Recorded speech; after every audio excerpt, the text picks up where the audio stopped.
Cruise and Travel News Wednesday, the 10th of June, 2026. Good morning. This is Bruce with Lap of Luxury Travel bringing you today's cruise and travel news. Our top story today comes from the luxury travel sector.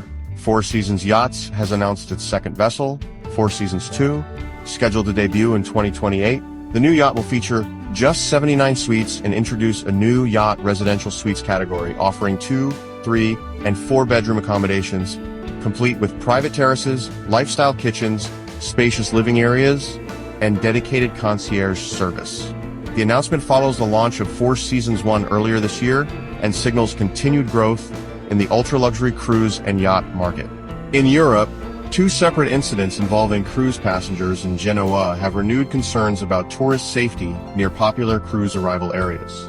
The latest incident involved a 4-year-old French cruise passenger who was attacked near a metro station shortly after disembarking with family members.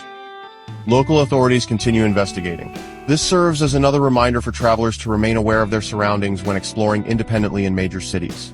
In cruise operations news, the Caribbean Princess experienced a power outage while sailing between San Juan and Florida.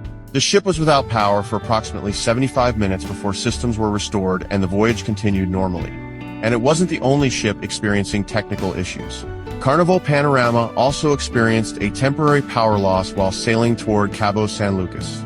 Power was restored and the vessel resumed normal operations.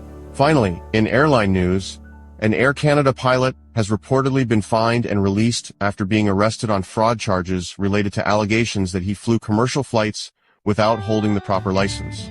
The case is expected to receive significant attention as investigators continue reviewing records and procedures. Bottom line, whether it's luxury yacht expansion, passenger safety, cruise ship operations, or airline oversight, the travel industry never slows down. Call Bruce or Melissa today at 800-462-6807 or visit lapofluxurytravel.com because ordinary isn't an option.